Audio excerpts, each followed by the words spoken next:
Hey guys, it's Kelsey Cornelio again, and this is my second book critique.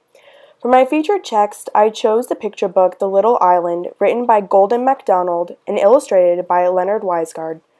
I chose this book because it looked like something a lot of people would overlook, and I wanted to go out of my comfort zone.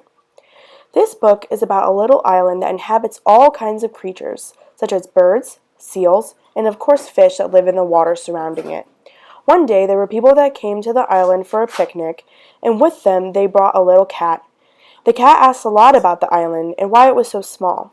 In the end, the cat found out that even though the island did in fact look small, it had a lot of water under it that continues its land.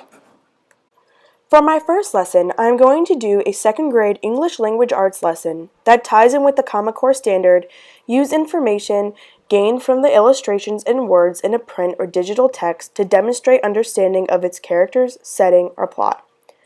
After reading the text, I would prompt my students with the question, why do you think the cat asks a lot of questions about the island? Then, I would ask the question, even though all of you are young, how can you have a big impact in the classroom, at home, or in the community? After asking these questions, I would have my students write and illustrate how they can do something to help in their community. For my second lesson, I would tie this into a social studies lesson using the Ohio State Standard, Human Activities Alter the Physical Environment both positively and negatively. I would first teach my students that they can have an impact on the environment no matter how big or small they are, ultimately tying into the first lesson. I would teach them specific examples of how they can do this and how everyone has a place in society. For the activity, I would have my students do some sort of community service with their parents, taking pictures along the way. For the final product, I would have my students contribute to a digital storybook on Storybird. Storybird is a very easy website to use that makes picture books come to life digitally. And I'm just going to take you guys into this. So obviously, you can sign up as a teacher or a student. So I signed up as a teacher, and you can hit create. And there are a bunch of different illustrations and artwork you can choose from.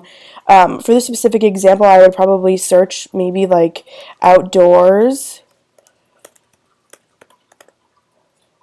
And I could pick one of these to use, and I would teach my kids how to use this in order to contribute to the book. I would take time in class to do this, and it would be very helpful to them, for their parents to take home and to see this from their perspective.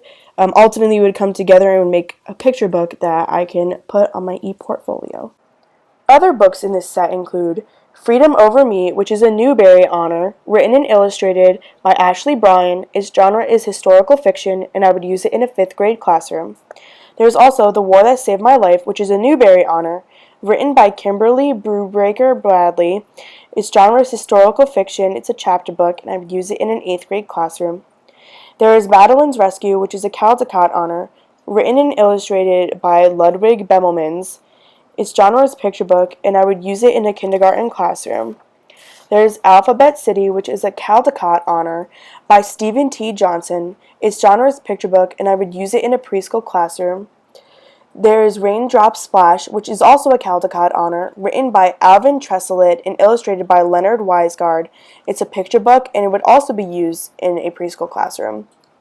Duke Ellington is also a Caldecott honor, written by Andrea Davis Pinkney and illustrated by Brian Pinkney, which is a biography, and I would use it in a 4th grade classroom.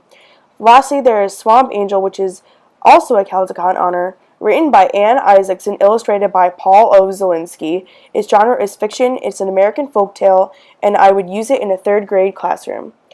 Thanks so much for watching this, guys, and I hope you enjoyed it.